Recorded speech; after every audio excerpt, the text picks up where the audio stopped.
Good morning from Panhandle Outdoors, America's only daily outdoor TV show. Your source for fishing, hunting, and information for folks who enjoy the great outdoors. Now sit back, relax. It's Panhandle Outdoors.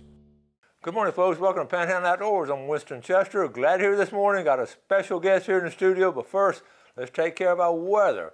Brought to us by Gulf Coast Air Conditioning right here in Southport. Drew Pollard and his hard-working crew up there. It's going to be hot.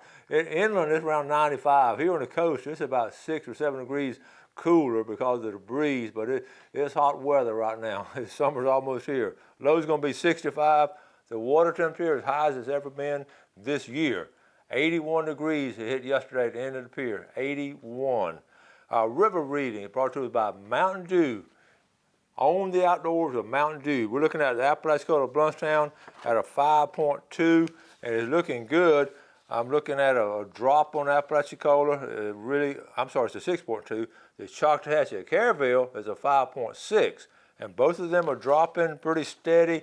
The Choctawhatchee don't want to drop too much. It's staying fairly level, but got a little bit of a drop to it. Our tide chart brought to us by Kent Forest Lawn right on 23rd Street.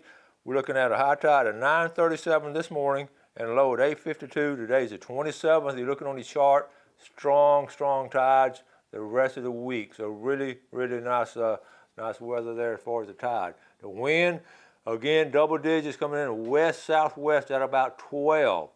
So be prepared for some strong winds if you're in that direction where it's blowing from. Let's take a break. We're going to come back with our special guest.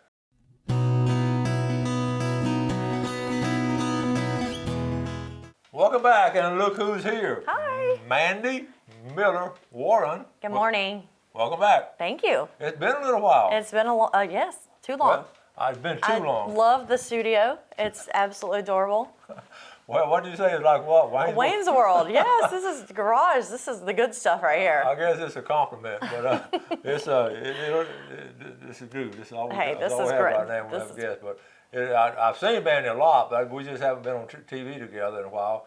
She's a strong member of the Panhandle Outdoors team, and what got me tickled the other day, she posted a picture on Facebook. I've got it over here, and this will be the first picture we post. I got a little jealous because she's posing here with a guy from Fox. Tell us about this picture. I went into a fundraising event for one of the schools over in Destin, and he was there to introduce Lee Bryce, which is exciting because Lee Bryce is such a talented person. But I was way more excited to see him off of Fox and Friends, so I ran over there and got a picture taken. And she sent it to me on Facebook, and it said something about, "Don't worry, Coach Chester, we're still on Panhandle Outdoors team." What'd you say? I told him not to worry because I'm already a contributor on Panhandle Outdoors, so I couldn't help with Fox and Friends. I had to call the Fox News station and make sure it's straight that she's on a contract with us and don't be messing with our girl here. And so they're going to let us keep her. So luckily, you're safe. There was no offer. We're safe.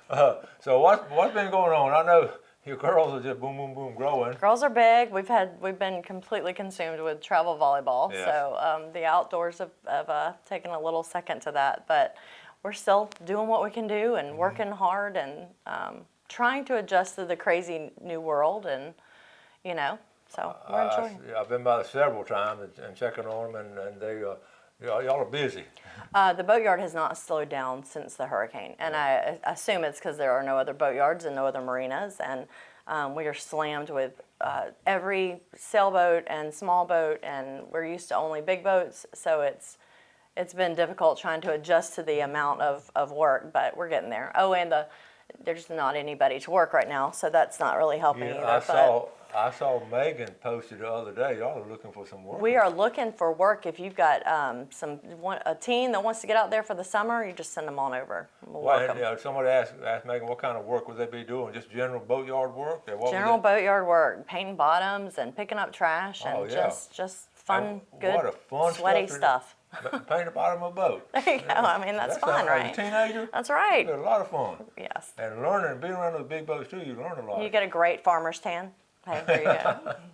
That's true. Okay, one of the things we were talking about, boat building runs in the family. It goes back generation after generation. And I know, and your dad, he just started Miller Marine. He did. He started building himself a boat. That's he what I'm didn't saying. even start Miller Marine. He started just, I want to he was a charter captain. I'm gonna build myself a boat, and somebody bought it. And then 23 boats later, here's Miller Marine, and my sister and Megan and I, we just love the boatyard part and the service part. That Dad is definitely the building. Nothing you can't. He just put so much love into every boat. We couldn't possibly duplicate that. So anyway, yes. And now that he's getting older, he is slowed down a little bit, but he is loving building still, and he's getting to do that a lot more. We're trying to make it where he can do that a lot more. It's in his DNA. It is. He loves it. And I realized there's 23 boats. I knew it was a bunch, but that's really what happened when the first one. He just wanted to build himself a nice boat. He did. And he did. Charter boat, yeah. And because he knew about fishing and all that, and we built it, and then somebody, that's such a nice boat, they bought it from him. Well, it ended up, now of course it's Seminole Wind. Now it's Billy Archer's boat. But that's the boat we'll be going on in about a week and a half. Oh, awesome. Well, that'd be fun. It'll be snapper season open up. We've been going on that trip 20-something years now, I guess. Yeah. But, Billy's he's a great captain. He's awesome. He really is. Catch some fish. It's one of the highlights of our outdoor year is going on that trip. So, but anyway, your dad, I got a picture here. You said he's starting to tell us this picture here about. A friend of ours in Atlanta, he's been a longtime customer, decided to build a 52 open, which is similar to the Lindagale. If you've seen the Lindagale, it's a 45. So they wanted to do an Express 52. Dad's always wanted to do it, and so he is. You can see in this picture, this is the jig that they'll set up, and it's really cool because he's always hand-drawn everything, and it takes so long, which I love the drawing board and everything. But now we just do it. The last two we've done on a computer, and they send puzzle pieces, and you just put them together, and it makes this picture, which is a boat. And of course, it's a little deceiving like a house because that part goes up in a week. And then it just starts going really slow. So this right here is the jig, and explain to people when that's you say the jig. So all of our boats are custom boats. We have molds for the 36s, but the rest of them are custom. So each one has a jig, and they'll set it up, and then they'll lay up the hull on top of the jig, and then they'll flip the hull over, and then there's our boat, and then we just keep going from there, and they're all custom. So this one it'll take a year and a half to build, and we'll see if there's any more after that. You never know. Yeah. So that's going to be a 52-footer. That's a 52. Yeah. What would be some of the highlights of this particular boat? This boat will probably not be as fancy as the last couple. This particular customer loves to fish, and he brings a lot of customers down, and I imagine it'll be more of a fishing style boat. But it's still going to be, of course, beautiful and perfect because he loves his boats, and they got to be perfect. That's good. And what about what would the engine be on it? What do you I'm not sure what they're going to put in here. That's usually cats or we are big fans of Cummins lately. We are a Cummins dealer now, so that's good. And we use the Cummins in the smaller, the 36s. But then the 70 had the MTUs, the big 2000. So, so I don't know what they'll do. It'll depend on who wants the job. Yeah.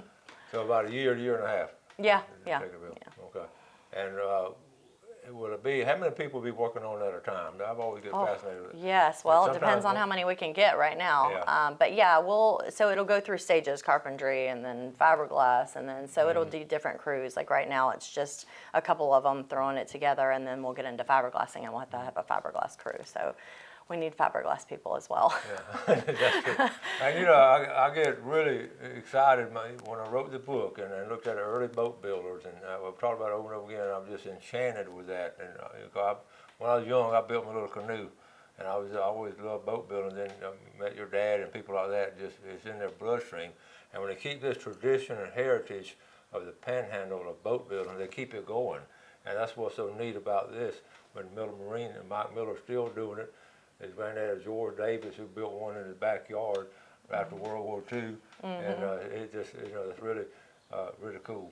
So we definitely have a lot of employees and people and family that do it through the process with us. Just at the end, they're so proud of what they've built. They're like, man, I was a part of that, and it is really cool to be in a small town and be able to do that. So and everybody has a hand in it. Okay, we're going to go ahead and take a quick break, and we'll be right back. Welcome back. Before we get back with Mandy, got a couple of quick announcements. Don't forget we've got the brim fishing tournament at Howard Creek this weekend, and also the traveling Vietnam Wall is going to be over in South Walton. Victor Haskell sent me a note. It's going to be at the Crossroads Chapel this weekend. The traveling Vietnam Wall, the Memorial Day weekend, will be there if you want to run by and check it out. It's an awesome experience to see that the Vietnam Wall. Okay, so let's get back to boats and all. And thank you, Victor, for sending that to us. We'll remind y'all again tomorrow. What's that, real quick? Oh, the Howard's Creek one. Is that at the landing? Yes, it's an annual Memorial Day, and I know y'all. Yeah, we love Howard's Creek. I know you do. I didn't even know about it. We've talked. The factory's right here. In fact, I'll take this Saturday, May 29th, $50 a boat. Fish place. You don't have to fish, but just go down there and get a fish plate for $10. It's a Shaddai temple. You know what a good fundraiser. Oh yes, my grandfather was a Shaddai. Yeah, and it's a good things going on, and I'm putting my money on a couple of ladies to win this thing now. Yvonne and your partner, we think y'all can win it. So anyway, it'll be a fun. All right. Well, I hate to get sidetracked, but that's awesome. Y'all need to check that out. Yeah. Okay, let's get back to from little brim boats to bigger boats. Yes. So Okay. I was thinking about this morning's shows, and I thought, oh, maybe if I could tell people ahead of time what to look for, then they wouldn't have to spend so much money in the boatyard, because we love our customers and we love seeing them, but they hate being there, and we know that. It doesn't offend us. So things that you need to look at. We do a lot of impellers. This is an impeller. This is actually not near as bad as some of them. Some of them we pull out and they're completely dry rotted. So this is something you need to be checking, and you need to be changing your water pump impellers. On bigger boats, they need to be your main engines and your generators. What's the main thing? Just get, so it dry rots. They rot. sit all year, especially the little boats. Your little outboards and stuff, they just sit, and then as soon as you crank it back up, it sucks all those little pieces of dry rot and rubber, and into your engine. So these need to be changed out. I would say, I don't know, yearly, or just depending on how much you use your engine or how much it sits, actually, because the sitting is the worst thing for a boat, as we all know. All right, these are zincs. Okay. Oh, wow. These are used zincs. This That is looks what like something prehistoric. I don't know. This is what it should look like. Okay. Well, actually, I mean, it just means it's doing its job. That's a good thing, right? Because it's keeping the electrolysis, the electricity in the water, off of your props and your shafts and your all the metals on your boat. So as long as it's attacking this, it's good. But if this is gone, it's attacking your good stuff, which brings us to our next picture. The picture that will pop up is a set. Amazing. That's a set of props.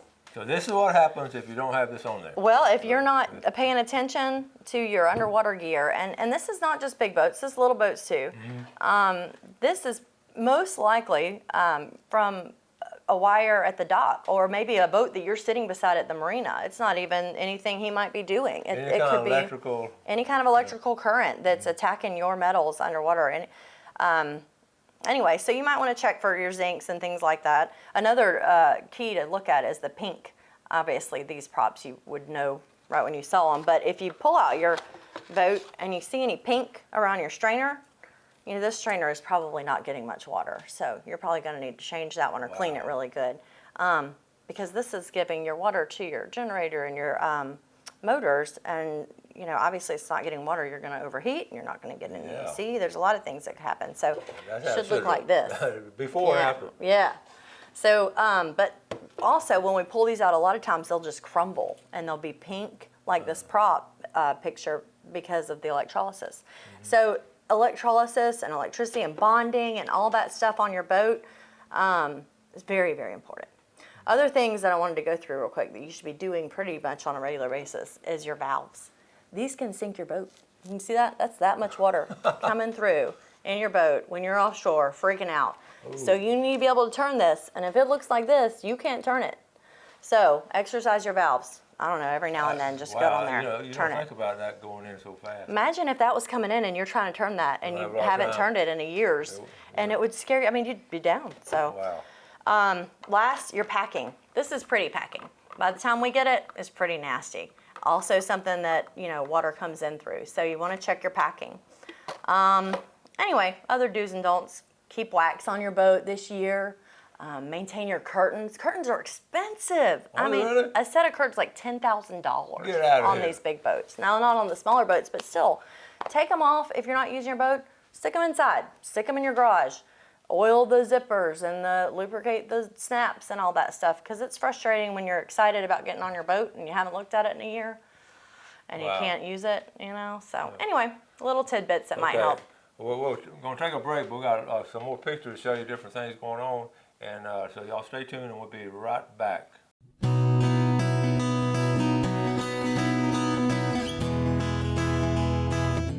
Okay, welcome back. Sitting here with Mandy, one very vigorous member of the Panhandle Outdoors team. She's been busy lately, hadn't been on, but she's going to be back on. And you got some stuff. Well, before we get back to you, let's look at the fishing game times brought to us by Blue Water Outriggers in Port St. Joe. 12:45 to 2:45 this morning, and this evening 1:17 to 3:17. And you're headed down that way for Memorial Day, you family? We are. We're going down to the Cape. I haven't been down there in a while. Well, I did go to Mexico Beach a couple weekends ago. It was beautiful. Boy, you can't even tell there was a hurricane. I mean, it's gorgeous down there, all the new construction. And it's growing down there too, isn't it? It is growing a lot. So is the Cape, but still a wonderful place to be, and Yeah, one of a kind, that's for sure. Yes, it's a little gem. We're talking about all kind of things going on too.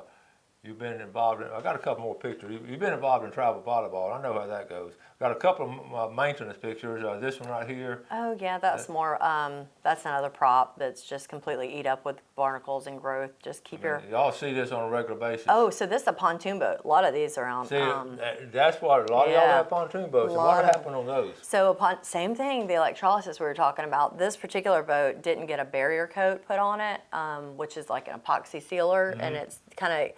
All the anti-fouling paints have copper in them. Even if it's a smidgen, they got to have something to repel the growth, right? Because that's what it's for. But if you put something with copper in it on top of the aluminum, the dissimilar metals, again, they're going to corrode. And a lot of times it corrodes right where your bunks are because it sits wet, on there. soaking I wet. see that a lot. Yep. So anyway, this particular one, I was just showing the customer didn't have any epoxy barrier coat on it, so we had to actually sandblast everything that was all on it off, and then go back and do it the right way. So that's how you do it. You sandblast it, and It's expensive, so do it right the first time. Don't just decide you're going to go outside in your backyard and paint the bottom. Ask people what to do and do it right. Yeah, you're just going to go there Saturday afternoon and get a spray can of spray paint. Oh man, it happens all the time, and they come back and they're like, "This fell off." I'm like, yeah. I really want to do that. Yeah. All right, we got a couple. This picture, a couple of pictures here with the girls. What are they doing? That is Captain Clarence Raffield, and Captain Clarence. He took us fishing for the women's tournament that we do every year. With Stephanie Hobbs. Stephanie Hobbs. She runs that women's tournament, and it is so much fun. And we just, of course, the T-shirt contest we do. Everybody has to design their own T-shirt, and that's the biggest part of it. The Lady Kimberly, yeah, and that a beautiful boat. And, anyway, we had a blast, and we gave those 1 pound fish heck, and I know you did. All right, we got a squirrel here. What's the story on the squirrel? I'm still raising baby squirrels. I know I had actually brought one on last. I don't know. Well, it was a while back, but so people. I did that one time, and I had so much fun with it. People just bring them to me now, which is fine. I love it. They find them in trees, and hurricane season's coming up, which is why I wanted to show that, because there's going to be a lot of them around. Which is so funny because I think they all live at my house. There's so many squirrels in my house, and it's just different when the dog brings one up, and I feel terrible about that, or when you raise it. So anyway, be careful. There's lots of little baby squirrels falling out of trees, and you can always find somebody to take them. So anyway, he'll be released soon at Miller Marine. Miller Marine's a safe zone. No dogs there. That's a good idea. My dogs will eat them up. We're at your house not too long ago with the North Bay Haven kids. You're planting grass and everything. How's all that coming? So they still haven't planted the grass in the second phase. They set the oyster bags. Okay. This was for the living shoreline that we did, which is really cool if you don't want to do a seawall. But anyway, they've got to come in and put all the grass in now so that it spreads. And anyway, hopefully it'll help with erosion before the hurricane season. And hurricane season right around the corner. It is here. Once again, prepare. Know what you're going to do. I am just completely overwhelmed with the amount of people that need to get out for insurance. So know your plan. Get your plan to your insurance company. See, a lot of people don't understand that the insurance on these bigger boats, if you don't take them out of the water, you're not insured, right? And so when a hurricane's coming, y'all got a line of boats. Right? I mean, it's crazy. Some people have reservations. They pay like a yearly, and that's the smart way to do it. Yeah, but the problem is I only have 30, and I probably have 100 on the list waiting for those 30 spots. Not that I can only haul 30, but the time frame you get when a hurricane hits the Gulf, we just go 24 hours, and 30 is about the max. So anyway, just be prepared. Go know where you're gonna go, where you're gonna take your boat. If you got a small boat, take the plugs out and make sure it's tied up well and not gonna hurt somebody or somebody else's boat or somebody else's house, or just be a responsible boat owner. Yeah, that's what happened before. During Opal, a lot of boats blew up in this North Bay area. Came from all over the place. There were boat parts all over the place, right up in here, right outside Studio B. We had people that made it through the storm and didn't get hurt. They did what they were supposed to. They put their boat out. They anchored up somewhere, and it wasn't them. It was somebody else's dock smashed into them, or somebody else's boat broke loose and hit them. You know, and so anyway, just try to be a responsible boat owner. It's amazing looking back again on the history how the old timers actually were able to avoid it, how they'd go up in certain areas and all and avoid the storm. Not avoid it, but just a safe area. The intercoastal, a lot of them go up there and just kind of sit tight. Well, we've only got about a minute or two left. Y'all are busy, looking for work, a summer job. Summer jobs. Yeah. And your sister, Miss Megan, how's she doing? She is just swamped. I mean, we're both just swamped. We just James in the ship store is selling like crazy because people are doing home repairs on their boats. The ship store, y'all tell about the ship store. Yeah, real our quick. ship store is stocked. We've got we usually can get stuff daily, but we have fiberglass materials and gel coats and pretty much impellers and small boat stuff and big boat stuff. So if you need anything, call James down at the ship store, and he can at least get it for you pretty quick. Although materials, like everything else, plywood and all, they've restricted us on how much we can even get. So it's crazy, but it'll get back to normal hopefully. The price is going up a lot. Prices have skyrocketed, and we're trying our hardest not to go up. I know lumber is actually 130% up. It's insane. Fiberglass is getting there. Resin is terrible. I don't know. It's a great time to start a boat. Oh yeah. Okay. Yeah. Great time to start. We got to get out of here. All right. Well, it's been fun. Thank you for having me. Next time you're gonna solo it. Yeah. You and your sister. Hey. I'll start now. I'll start trying to think of stuff to do. All right. Thank y'all for watching Panhandle Outdoors. Do something good today for your fellow man. Have a great day. Enjoy the outdoors, and God bless. Thanks for watching America's only daily outdoor TV show, Panhandle Outdoors with Winston Chester, featuring hunting, fishing, and other activities and information to help you enjoy the great outdoors. Join us next time for Panhandle Outdoors.